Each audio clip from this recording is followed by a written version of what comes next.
sera le trio de Skrudland, Corson et Richer. Les arrières, Ludwig et Chelios.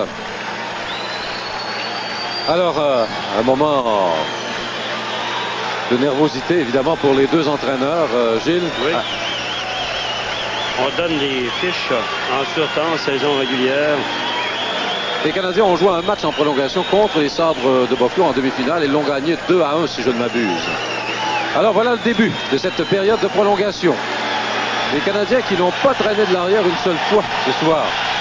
Mais les Bruins qui sont toujours parvenus à égaliser. Le dernier but marqué en supériorité numérique, le seul du match d'ailleurs. Plusieurs joueurs qui ont participé à 3 points ce soir. Là, c'est Wesley, mais hors jeu. Oui, il y a Bourque qui a 3 passes, Gianni qui a 3 passes. Chez les Canadiens, Neil Richer, 2 buts, 1 passe. Skrudland, 3 passes. Neil a 2 buts, lui. Et Corson, 1 but, 1 passe. Lorsqu'on parle de buts comptés avec avantage numérique, Richard, il ne faut pas oublier les joueurs en défensive. Je pense à un Carbonneau, McPhee, Courtnall ce soir, qui peuvent briser, ils l'ont fait tout au long de la soirée, qui peuvent briser un jeu et tout à coup c'est l'échapper. Alors Courtnall n'est pas un méchant choix avec Carbonneau et McPhee. Ils sont là en ce moment. À sa gauche. Ils sont là en ce moment, McPhee, Carbonneau et Courtnall. Là, c'est Chelios, la passe à McPhee. Son tir, la rondelle a touché le bâton de Bourque. C'est Carbonneau qui reprend. Sa passe est interceptée par Prop. Là, c'est Prop qui ne réussit pas à déjouer Chelios, mais finalement, c'est la sortie de Bourque. Il a remis à Gianni.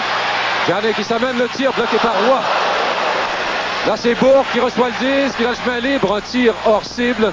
Et il y avait 2 joueurs là qui étaient étendus sur la patinoire. C'est Ludwig et Gianni. 49 secondes découlées dans cette première période de prolongation. Déjà, on a donné le test à Patrick Roy, un bon lancer. C'est frappé. Ce Gianni, Gilles, il est à surveiller. C'est très habile fabricant de jeu. C'est le meilleur joueur de centre pour fabriquer des jeux. On le revoit ici. Surveiller ses nombreuses feintes pour dérouter le défenseur. Son premier tir. Et voilà. Greg Gianni, déjà 3 passes ce soir. Et là, la mise en jeu se fait à la droite de Patrick Roy. Christian, Carpenter, Carter pour les Bruins. Pour les Canadiens, Skrudland, Corson et Walter. Walter, évidemment, qui est là pour se charger d'une deuxième mise en jeu. Et s'il y en a une autre, si Skrudland est chassé. Skrudland devant Christian. Chelios rate sa passe, rejoint par Carpenter. Là, c'est Skrudland qui est venu à sa rescousse. La passe à Corson qui fait dévier dans le territoire des Bruins. Walter est tout de suite remplacé par Richer. Svoboda qui est venu remplacer Ludwig. Et ce sera un dégagement refusé à Boston. Donc les Bruins qui vont se retrouver avec une mise en jeu à leur gauche, à la gauche de leur filet. En surtemps, chaque mise en jeu est importante, en zone. On se bat pour obtenir la possession de la zone offensive. Alors, si on se la fait donner par un mauvais jeu de la sorte, il faut en profiter. Alors, pour les Canadiens, c'est toujours Svoboda avec Dufresne et Richer en compagnie de Corson et Skrudland. Pour les Bruins, le trio de Carpenter, Christian et Carter. Les arrières, Bourque et Glenn Wesley. C'est 4-4 en ce début de période de prolongation.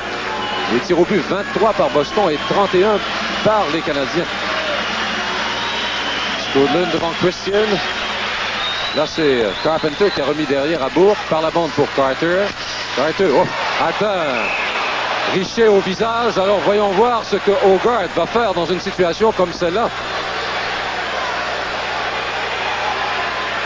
2 minutes. Certainement 2 minutes, oui. Donc, avantage numérique pour les Canadiens. Les 2 joueurs ont tenté de frapper la rondelle. C'est Richer qui a eu le bâton au visage, mais peut-être que si l'on revoit ce jeu le long de la clôture, Richard, on sera en mesure de voir de quelle façon on s'est attaqué à cette rondelle libre. Surveillez ici Richer et Carter. Les deux joueurs lèvent les bâtons et Richer se fait toucher. Alors donc, cet avantage numérique canadien a eu une chance en or pour eux. Mais on sait que ça n'a pas été leur force cette saison que les supériorités numériques. 1 minute 17 d'écoulé. Non plus, Gilles, depuis le début des séries éliminatoires. Ce soir, pour le nombre de pénalités, Richard, il y a eu un but marqué en 5 tentatives par les Bruins. Aucun but en 3 tentatives par le Canadien. Il y a eu plusieurs joueurs ont été chassés en même temps, pénalité double. La mise en jeu va se faire en zone neutre, tout près de la ligne bleue des Bruins. Richer qui est resté sur la patinoire en compagnie de Struden et Corson. Zoboda et Chelios également qui sont là. Pour les Bruins en infériorité numérique, Carpenter, Prop, Bourque et Wesley. Struden gagne la mise en jeu, c'est Chelios qui a la rondelle, la pousse dans le coin gauche. C'est Zoboda qui est là le premier. Zoboda plaqué solidement par Bourque. Corson rejoint à son tour par Bourque. Là c'est Prop, mise en échec par Struden. Là c'est Richer le tir. Et Bourque qui a réussi à faire l'arrêt. Non, c'est dangereux. Un jeu rapide de Richer. C'est encore lui qui a le disque. Richer, harponné par Bourque qui lui fait perdre. Et là, c'est le dégagement de Brian Prop, réussi jusqu'à l'autre bout. 1 minute 30 à la pénalité à John Carter. Don Sweeney, maintenant en compagnie de Garley. La passe à Corson. Corson du côté de Richer, qui fait une chute en compagnie de Don Sweeney. Pendant ce temps, c'est Corson qui revient. Le tir bloqué par Moog qui a bien fermé l'angle. 2 jeux presque identiques, encore une fois. On contourne le filet, on lui donne le test et lancé bas. D'ailleurs, dans ce jeu de rotation, Richard, on a peu de chance de soulever la rondelle. Tout est possible. La rondelle peut glisser sur le patin du gardien de but. On va revoir cette séquence. Richer qui chute le long de la clôture. Corson va en profiter pour contourner le filet. Et Moog le suit bien. Et Richer, Gilles, a des problèmes avec sa jambe. On voit là qu'il est souffrant quand il retourne au banc. Alors Pat Burns qui a envoyé maintenant Bobby Smith avec Lemieux et Walter. Chelios et Zoboda sont toujours là contre Christian. Bob Sweeney, mise en jeu gagnée par les Canadiens. C'est Zoboda qui a le disque. La passe à Bobby Smith. Bobby Smith maintenant prend bien son temps. De l'autre côté, c'est à Chelios. Voilà le tir, bloqué par Moog. Le retour à Lemieux. Oh, ça passe en plein sur le bâton de Christian. Et tout de suite, un dégagement avec 50 secondes à la pénalité à Carter. Là, c'est la descente de Zoboda. Il a remis à Lemieux. Lemieux qui déjoue Wesley. La passe devant et un tir de Smith qui a raté la cible. Et autre chance des Bruins d'un dégagement qu'il ne rate pas. 35 secondes à la pénalité à Boston. Zoboda. La passe à Chelios. Chelios, sa passe a touché un bâton. La rondelle a dévié jusqu'à Bourque. Et le dégagement de Sweeney avec 16 secondes maintenant à la pénalité à John Carter. Descente de Walter. Walter rejoint par Bourque. La passe à Smith. Smith qui a perdu à Prop. La passe à Janet. Et pendant cette attaque des Bruins, la pénalité va se terminer. Là, c'est Don Sweeney harponné par Dufresne. Le relais à Bobby Smith. La pénalité est terminée. Lemieux qui a fait dévier à la gauche de Andy Moog. Donc, les Canadiens qui n'ont pas réussi à profiter de cet avantage numérique. Il n'y en aura pas beaucoup d'autres, Gilles. Maintenant, Dufresne à Carbonneau. Carbonneau qui a été rejoint. Par la suite, il y a eu la chute de McPhee. L'attaque, c'est Gianni, la passe devant le tir et le but! Et les Bruins qui remportent la victoire en prolongation. Et c'est Craig Gianni.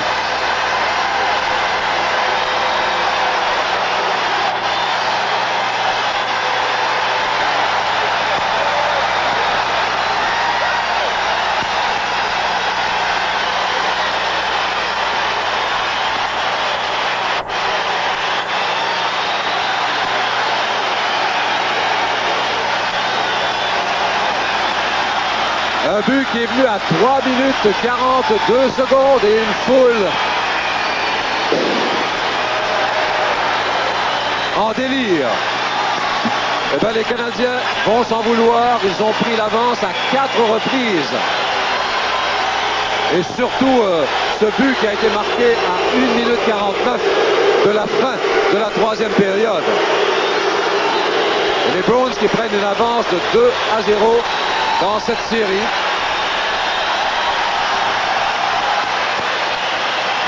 Les Canadiens, Gilles, qui n'ont pas su profiter de leur chance avec l'absence du meilleur joueur, d'un des meilleurs joueurs chez les Blues, Dave Poulin. Perdre le match. On voit ici la séquence, ici une tentative de sortie de zone de Guy Carbonneau qui est mise en échec.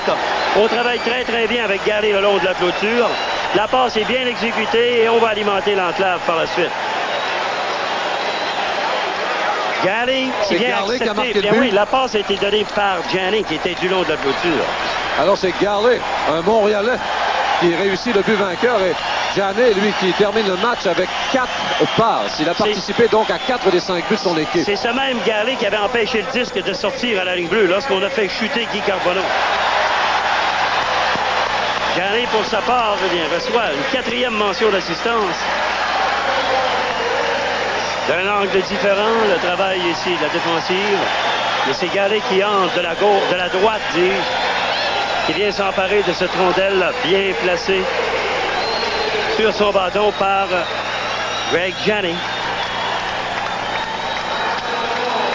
La soirée du hockey Molson vous présente les séries éliminatoires de la Coupe Stanley à Radio-Canada. Ce soir, la première, Craig Janney, qui participe à 4 buts, dont le but victorieux par Galley. La deuxième, Stéphane Richer, qui a marqué 2 buts ce soir, qui a failli en marquer en 3e. Et la troisième, Cam Neely. Janney, Richer et Neely. Eh bien, c'est certes une très grande déception pour le club de hockey canadien et ses partisans. On pensait bien qu'ils avaient peut-être la victoire dans la poche à la suite du deuxième but de Richer, mais une pénalité qui a été évidemment très coûteuse. Oui, ça va être une défaite qui va être assez dure à avaler, Lionel. Le Canadien qui a quand même pas joué un mauvais match, mais une punition tardive encore en 3e période. Et puis si on regarde le jeu de puissance des Bruins, seulement 2 buts en 12 occasions en 2 matchs, par contre les 2 buts vainqueurs. Et du côté du Canadien, l'attaque à 5 encore qui n'a pas fonctionné lors de la pénalité aux Bruins. On a une belle occasion, surtout en avantage numérique au début de la période de prolongation, mais il se passe rien et puis c'est là qu'on perd le match. Robert, c'est une sortie de zone ratée par Carbonneau qui a amené le but victorieux. Encore là, Lionel, on en a manqué plusieurs quand même ce soir. Et puis là, c'est une sortie de zone ratée. On garde la rondelle à l'intérieur. Regardez bien si c'est Galley lui-même qui se pousse à l'attaque, qui va repérer Janney derrière le filet, qui lui va attendre le retour de Galley dans l'enclave. Et puis voilà, c'est la fin du match.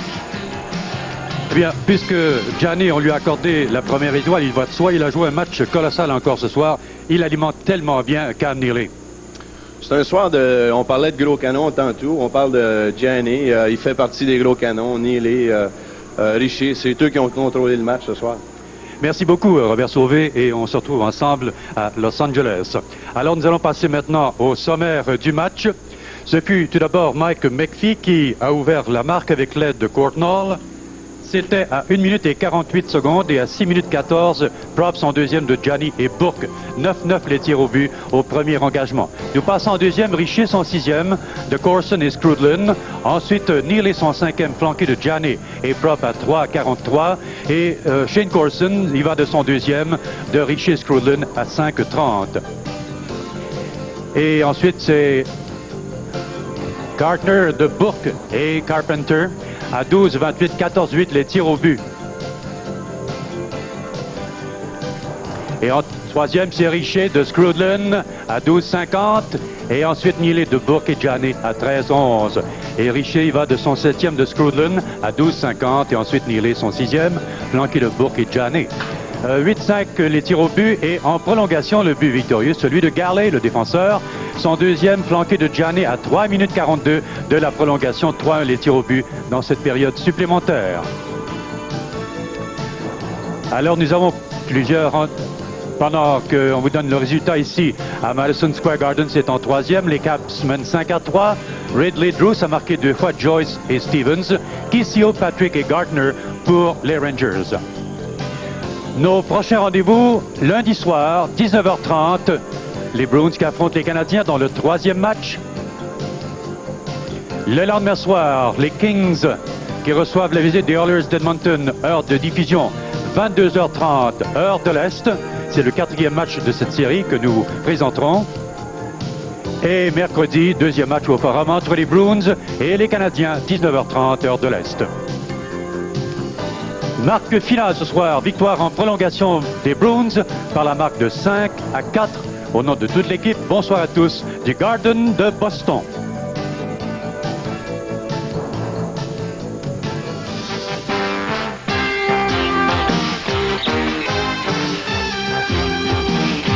La soirée du hockey Molson à Radio-Canada vous a été présentée par la bière Molson Export.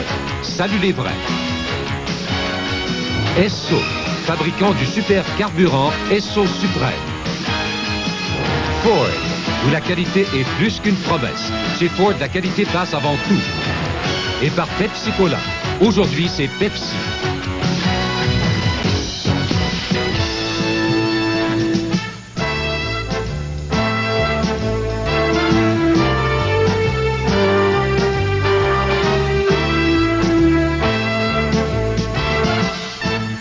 Pour être mieux informé sur tout ce qui concerne l'actualité de chez nous et de l'étranger, regardez le téléjournal tout de suite après cette pause sur la plupart des postes. Et tout de suite après, vous rirez aux larmes en regardant les sketchs hilarants de Samedi de Rire.